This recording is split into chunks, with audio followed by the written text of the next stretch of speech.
Hari ini saya dapat bagian buat sharing tentang topik 7, yaitu adalah etika dan nilai dan etika interprofesional. Jadi hari ini kita ngobrolin masalah etika dan nilai dalam dalam dalam keseharian kita, dalam nantinya praktek profesional dan seterusnya. Tapi ini lebih pada teoritis. Oke, saya akan share kontennya.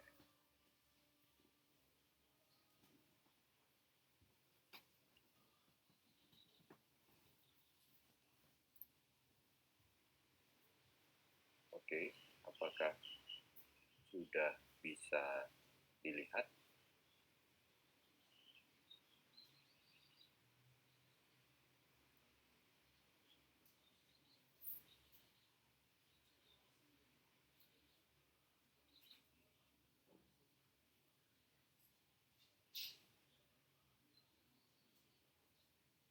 Oke, terima kasih. Sudah respon juga ya. Oke, jadi langsung saja. Tujuannya dari pembelajaran hari ini adalah mahasiswa memahami nilai dan etika dalam kolaborasi dengan mengedepankan konsep pelayanan yang berfokus pada pasien atau patient center. Jadi kata kunci yang bisa kita ambil dalam perkuliahan kali ini adalah nilai dan etika. Nah, ngomongin nilai dan etika itu agak susah karena ada banyak faktor secara sosiologi sih. Itu nantinya akan berperan dan bisa berpengaruh dalam pengambilan keputusan, terutama dalam konsep layanan gitu. Saya lanjutkan dulu. Sedangkan tujuan khusus pembelajaran itu adalah mampu menjelaskan dan memahami etika dari berbagai sudut pandang, kemudian menjelaskan pengertian dan aspek etika biomedis, lalu mampu menjelaskan pengertian dan aspek etika relasional, biomedis relasional, kemudian aspek-aspek etika moral, dan ada juga menjelaskan memahami apa saja yang merupakan isu etik dalam kolaborasi. Lalu yang terakhir adalah menjelaskan dan memahami apa saja yang merupakan elemen dalam penyelesaian masalah etik dalam kolaborasi. Oke, jadi kita akan banyak membicarakan tentang etika. Sering kita lihat tentang pahami masalah ini adalah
bagi kemanusiaan, sesuatu yang menyempurnakan manusia sesuai dengan hakikatnya. Dan ini bisa dilihat melalui sudut pandang yang berbeda-beda kembali, tergantung dari kebiasaan yang digunakan pada suatu masyarakat dan golongan. Oke, ini adalah teoritis. Secara teoritis banyak yang merumuskan apa sih nilai. Nilai adalah keyakinan abadi bahwa secara tingkah laku tertentu dan seterusnya bisa dibaca. Nilai itu adalah sangat bervariasi, sangat bergantung pada sebuah anggapan dan kesepakatan suatu entitas sosial. Ya. Jadi kita mudahkan penjelasannya.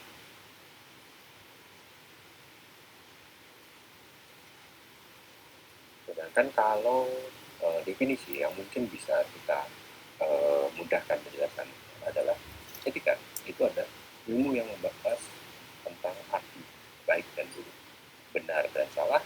Kemudian manusia menggunakan akal dan hati nuraninya untuk mencapai tujuan hidup yang baik dan benar sesuai dengan tujuan yang diinginkan. Oke, ada beberapa faktor di sini yang bisa mempengaruhi kualitas baik dan kualitas buruk, arti yang baik dan arti yang buruk, benar dan salah. Ada beberapa hal yang bisa berpengaruh, yaitu adalah akal dan hati nurani. Setiap orang punya konsep berbeda. Itu adalah tantangan sehingga nanti akan menjadi sebuah isu. Kemudian berikutnya adalah tujuan hidup yang baik dan benar. Siapa sih yang punya tujuan dan hidup yang baik dan benar? Saya rasa semua umat manusia pasti punya tujuan, tapi bentuknya berbeda-beda. Karena ada tujuan yang diinginkan, yang membedakan adalah baik dan benar mengikuti apa yang diinginkan sebagai manusia. Itu yang susah. Oke, kita lanjut. Itu adalah konsep dasar tentang etika. Ketika kita berbicara tentang etika profesi, maka itu akan menjadi sebuah konsep atau asas yang nantinya mendorong mengencourage kita untuk berperilaku ke arah yang disetujui oleh profesional. Sekumpulan profesional nantinya akan membuat sebuah etik profesi. Etik profesi dapat dikatakan sebagai asas atau nilai yang berkaitan dengan akhlak atau perilaku yang penting dan berguna bagi kemanusiaan, yang benar dan salah menurut suatu profesi. Oke. Jadi ketika dalam etika ada sesuatu yang baik dan benar untuk mencapai tujuan yang diinginkan. Ketika kita menuju pada etik profesi, maka yang diacu adalah baik dan benar dan salah menurut suatu profesi, serta berkaitan dengan hak-hak dan kewajiban anggota profesi tersebut sesuai dengan hakikat profesi tersebut. Oke, ini adalah satu profesi. Bagaimana kalau nantinya antar profesi? Ketika antar profesi dapat diartikan sebagai kumpulan asas atau nilai yang berkaitan dengan akhlak yang benar dan salah, hak dan kewajiban setiap anggota dalam berinteraksi dengan profesi lainnya. Ini akan menjadi sebuah ilustrasi dalam kehidupan sosial. Tidak selalu sih, tapi cenderung. Kenapa? Karena etika profesi pasti punya suatu acuan nilai yang luhur, tentunya semuanya luhur, tapi kemungkinan ada hal yang beririsan dan bisa saja yaitu bertolak belakang atau pendekatannya berbeda. Jadi yang perlu kita kaji atau kita dalam adalah etika antar profesi. Bagaimana berinteraksi antar profesi.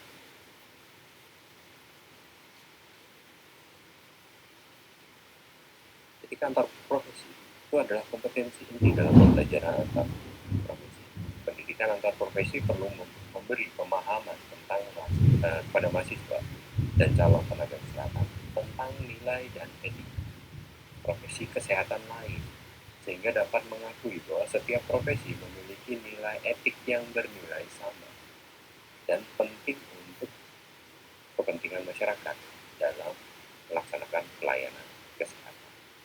Jadi, etika antar profesi itu sebaiknya adalah memahami nilai-nilai etika profesi kesehatan lainnya, sehingga dapat saling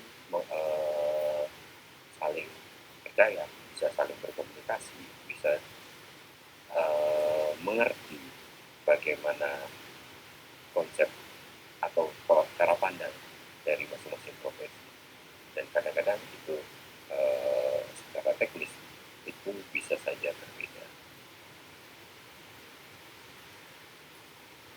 Kompetensi inti, nilai atau dan etik antar profesi ini adalah kompetensi inti yang dijabarkan menjadi sebuah nilai-nilai. Artinya ada acuan yang bisa kita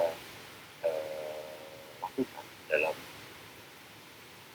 melaksanakan kolaborasi antar profesi. Jadi sebagai yang pertama di sini ada mendahulukan kepentingan pasien, ya, jadi pasien centeredness dan populasi di pusat pelayanan kesehatan profesional, di mana Bukit Bijak di sana masih dipimpin. Jadi bagaimana adatnya, bagaimana tradisinya, bagaimana kebiasaannya dilihat dulu. Kemudian untuk tujuan kepentingan pasien. Kemudian yang kedua, menghormati martabat dan privasi pasien. Jadi kolaborasi dan nilai etik tidak hanya berpikir bagaimana kita bisa saling berkolaborasi dan menjaga hubungan baik antar profesi, tapi yang perlu kita ingatkan adalah menghormati dan menjadikan pasien sebagai senter, kemudian tetap menjaga kerahasiaan dalam penyampaian perawatan yang bersistem. Kemudian merangkul keragaman budaya, perbedaan individu yang merupakan ciri pasien, populasi, dan tim kesehatan. Lagi-lagi yang pertama adalah pasien center. Kemudian menghormati budaya unik, nilai-nilai, peran atau tanggung jawab dan keahlian profesi kesehatan lainnya. Lalu kita bergeser ke profesi kesehatan lainnya. Bekerja sama dengan mereka yang menerima perawatan, mereka yang memberikan perawatan, dan lain-lain yang berkontribusi atau mendukung pemberian pencegahan kesehatan dan kesehatan. Kemudian mengembangkan hubungan saling percaya dengan pasien, keluarga, anggota tim, dan lainnya. Jadi konsep trust di sini. Kemudian menunjukkan kode etik dan kualitas pelayanan yang berstandar tinggi untuk berkontribusi dalam perawatan berbasis tim. Lalu mengelola dilema etik khusus untuk pasien interprofesional atau populasi berpusat pada situasi perawatan. Jadi ketika ada suatu dilematis, yang pertama dilihat adalah pasien yang kondisinya seperti apa, kemudian bagaimana situasinya dan bagaimana situasi atau kondisi di lingkungan tempat perawatan. Baru nantinya kita harus saling mawas diri untuk saling berkolaborasi, apa yang bisa didahulukan, konsep skoptisnya, siapa yang harus mengambil pekerjaan dan lain sebagainya, sehingga nanti dilematis etikanya itu lebih menguntungkan pada sisi pasien. Berikutnya adalah bertindak dengan kejujuran, integritas dalam hubungan dengan pasien, keluarga, dan anggota tim lain. Lalu mempertahankan kompetensi dalam profesi sendiri yang tepat dalam lingkungan praktek yang dimaksud. Oke, itu adalah kompetensi. Ini rangkaian kata-kata yang ketika diaplikasikan itu mungkin sangat susah sekali. Namun ada baiknya melalui kita pernah membaca Maka kompetensi-kompetensi yang tertera di sini minimal pernah diingat karena pernah membaca, sehingga kita bisa membawanya dalam sebuah budaya, sehingga nantinya dapat berkolaborasi dengan menjunjung nilai-nilai dan etik profesi. Lalu berikutnya, prinsip nilai-nilai dan etik antar profesi. Prinsipnya adalah mempertahankan iklim saling menghormati dan nilai bersama. Kita semua yakin nilai yang dibuat oleh masing-masing profesi pasti adalah berdasarkan akhlak yang luhur. Namun bagaimana menjalankannya mungkin kita memiliki persepsi berbeda, sehingga mempertahankan kondisi saling menghormati itu harusnya menjadi budaya dalam kolaborasi antar profesi. Lalu fokus pada pasien yang sering dari tadi saya ceritakan, yaitu adalah pasien center. Lalu menghormati pasien, martabat dan kerahasiaan pasien, merangkul dan menghargai keragaman budaya, menghormati budaya yang unik, dan nilai-nilai peran tanggung jawab serta keahlian profesi lain dalam hubungan antar profesi. Kalian mungkin sudah dapat kalian sudah dapat SDG, di mana kemarin kita membahas suatu budaya yang unik. Ya. Jadi konsepnya adalah menghormati budaya yang unik, tapi melihat kondisi pasiennya juga. Oke, kita bahas beberapa jenis etika di sini. Yaitu adalah etika biomedis yang berikut. Bioetika adalah bagian dari etika yang memberikan solusi yang masuk akal, dapat dipertahankan, yang menggabungkan prinsip-prinsip etika untuk dilema moral aktual atau yang diantisipasi yang dihadapi tenaga kesehatan.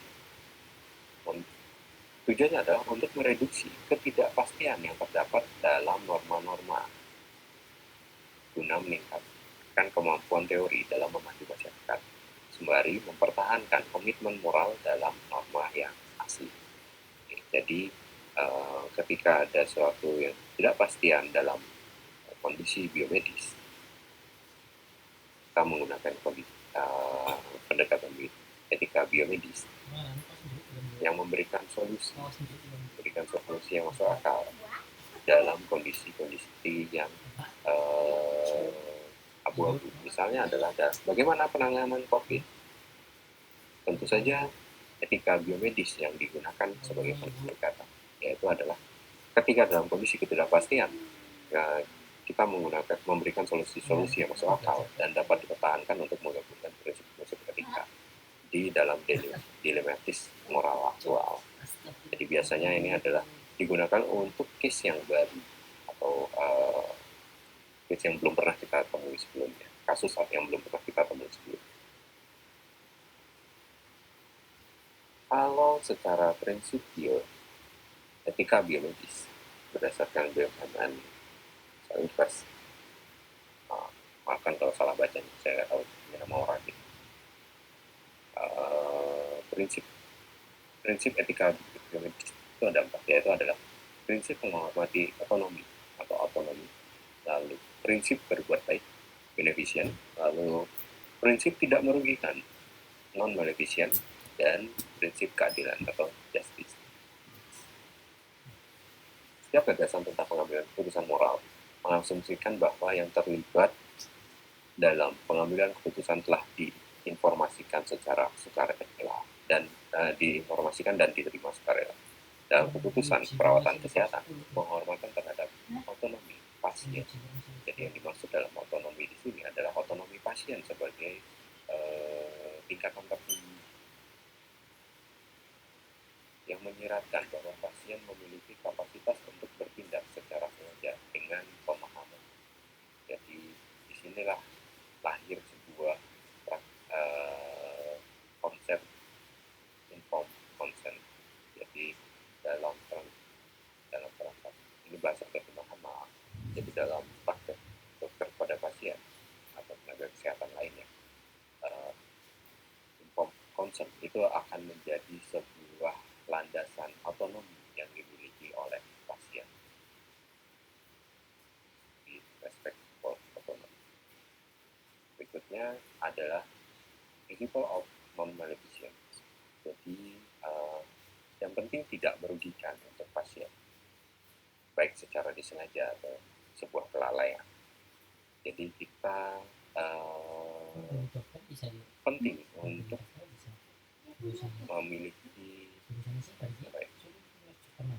memiliki suatu kompetensi dalam bidang profesi masing-masing, sehingga kelalaian yang disengaja ataupun tidak sengaja itu bisa dihindarkan.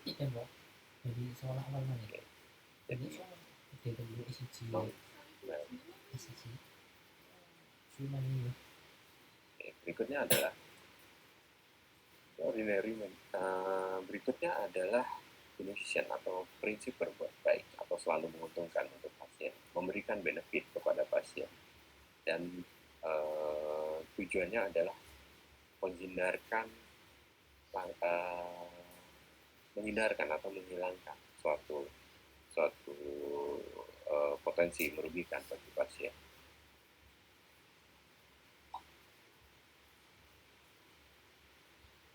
Dan yang terakhir adalah keadilan. Jadi keadilan ini berbasis pada suatu kondisi sosial dan suatu aturan yang berlaku dalam sebuah society dan aturan kesehatan yang berlaku di suatu tempat. Kemudian konsepnya itu adalah setiap individu dan grup harus memiliki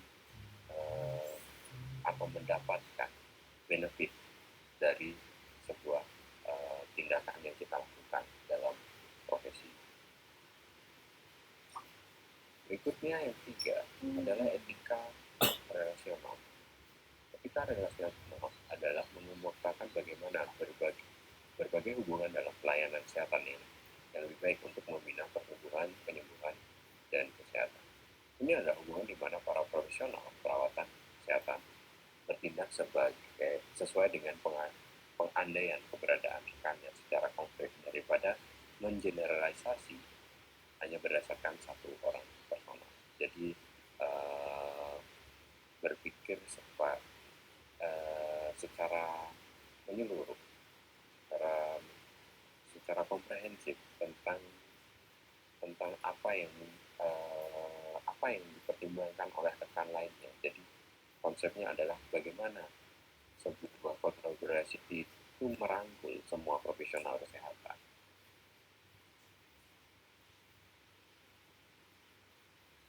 Prinsipnya dalam etika relasional adalah mutual respect. Kemudian ada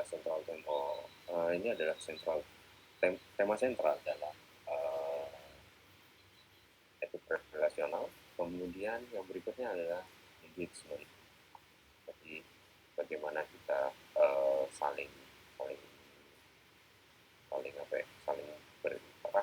berikatan. Jadi menjadi sebuah koneksi yang bisa menjadi kunci dalam sebuah engagement. Berikutnya adalah knowledge atau pengetahuan. Jadi bahasa dan pikiran yang terintegrasi, scientific knowledge dan human cooperation. Berikutnya environment atau lingkungan, dan berikutnya adalah ketidakpastian. Jadi kondisi pasti punya suatu ketidakpastian. Jadi yang memegang kunci biasanya adalah bagaimana kita berpikir untuk membuka sebuah kemungkinan dan berkontribusi untuk menghasilkan good outcome. Yang keempat adalah etika moral, virtue ethic. Etika moral atau virtue ethic atau etika kebajikan ini adalah suatu konsep yang lebih pada akhlak atau pribadi. Jadi etika kebajikan ini dipopulerkan oleh Aristoteles, berfokus pada karakter yang melekat pada seseorang dibandingkan tindakan spesifik yang harus dilakukan seseorang. Jadi lebih kepada watak dan akhlak. Menurut pandangan ini, moralitas tidak hanya menjawab apa yang harus saya lakukan, namun juga harus menjawab saya harus menjadi orang seperti apa. Jadi karakter manusia merupakan suatu yang lebih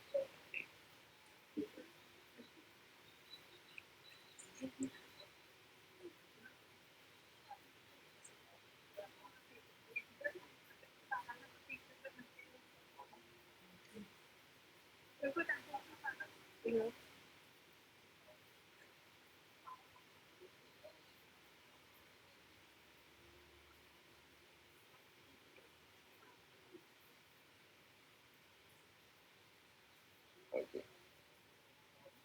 Berikutnya adalah isu etik dalam kolaborasi.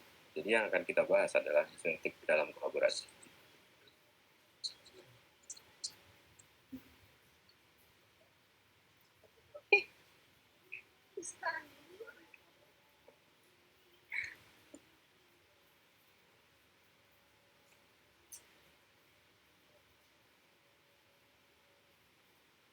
Okay.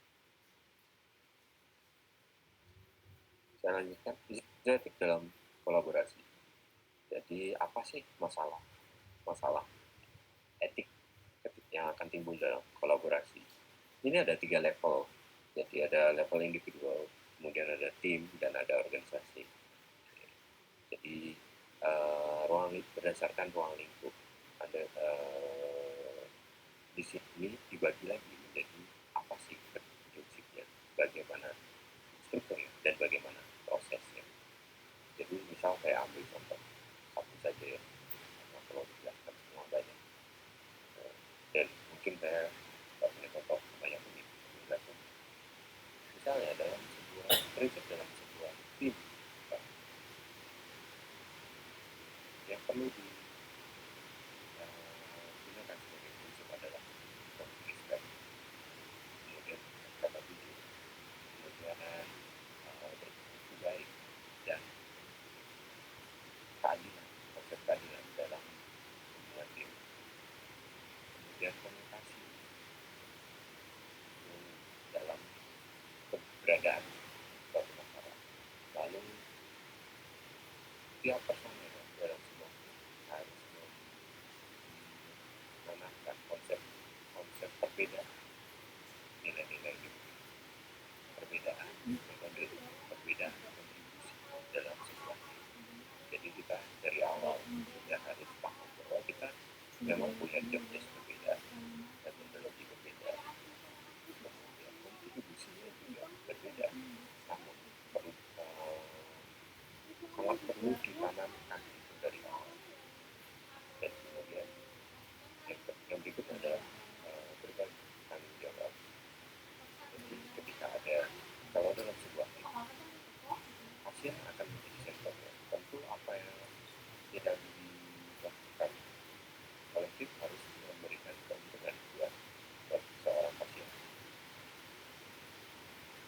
Dalam penanganan pasien misalnya, UGD misalnya, pasti ada beberapa tim yang akan bekerja.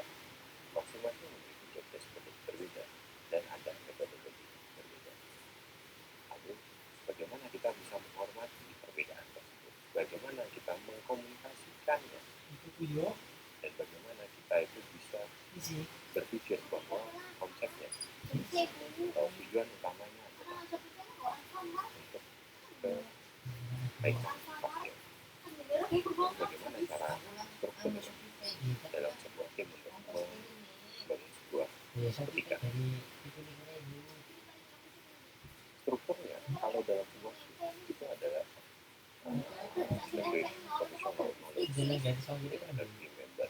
Jadi setiap pengetahuan dalam sebuah tim itu harus diintegrasikan, minimal sharing. Apa yang biasanya kita lakukan untuk sebuah case seperti ini. Kemudian setelah antar profesional itu melakukan integrasi pemahamannya, pengetahuannya, baru itu itu dibuat integrasi ke pasiennya. Setelah kita dalam sebuah tim memiliki kata sepakat, lalu kemudian diintegrasikan, dijelaskan kepada si pasien, dan kemudian ini akan dipromot secara terus-menerus. Prosesnya adalah bagaimana membangun sebuah etika dalam sebuah open communication and dialog. Kemudian contoh konkret berikutnya adalah datang pada tepat waktu, pada tim meeting. Itu menghargai waktu tim orang lain. Kemudian mendevelop dan mengimplementasikan integrated patient care plan. Jadi kita bisa melakukan langkah-langkah konkret untuk melakukan sebuah etik kolaborasi. Misalnya mungkin bisa dibaca.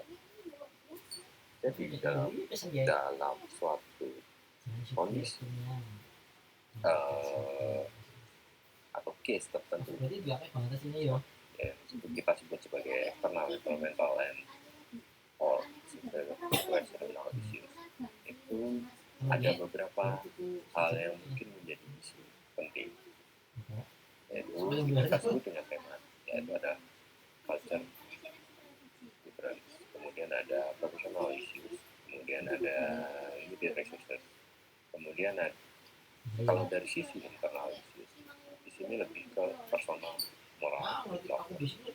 Jadi bagaimana kita deal dengan diri sendiri, bagaimana kita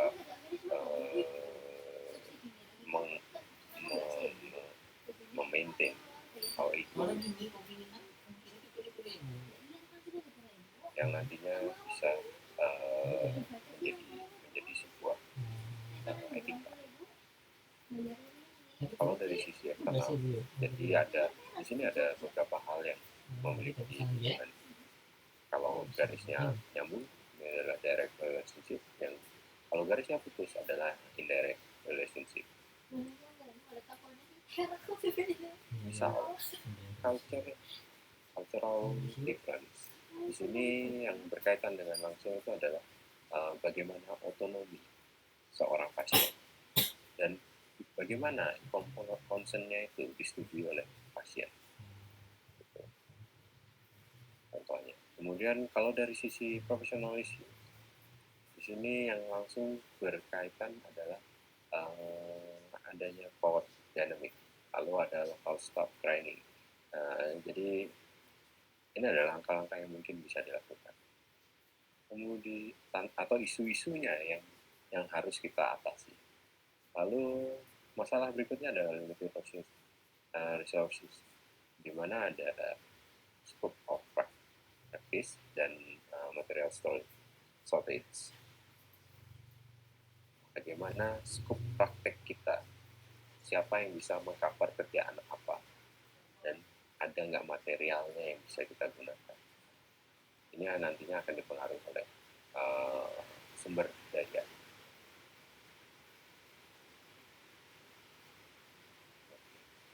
Lalu, bagaimana elemen dalam penyelesaian masalah dalam kolaborasi? Elemen kunci aktivitas kolaborasi itu adalah kerjasama, asertivitas, tanggung jawab, komunikasi, otonomi, koordinasi, kolegalitas, mutualitas, kepercayaan. Saya rasa semua ini adalah definisi-definisi yang sepertinya sudah kita pahami bersama. Namun, yang susah adalah melakukannya secara konkret. Jadi,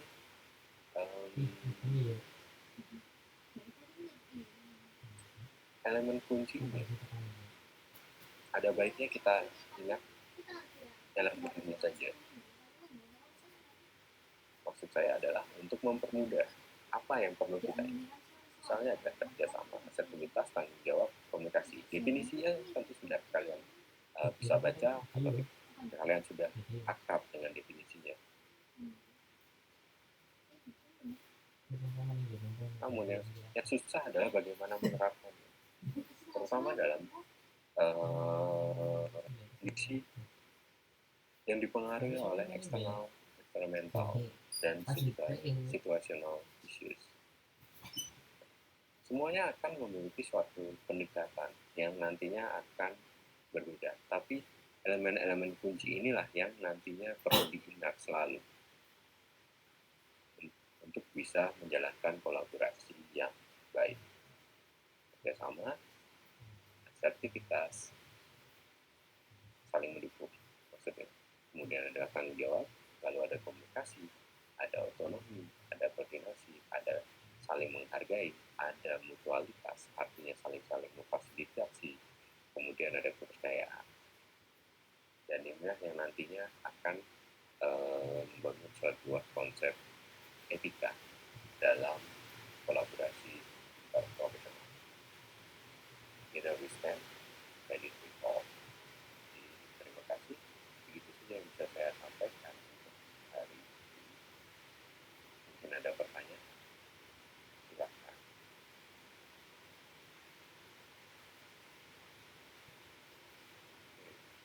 710 partisipan. Jadi terima kasih atensinya. Betul ya. Dilihat dari partisipan itu sudah bisa kita pelajari konsep etika. Ketika kita menyempat selain kuliah ini merupakan sebuah keharusan ya, wajib ya gitu ya.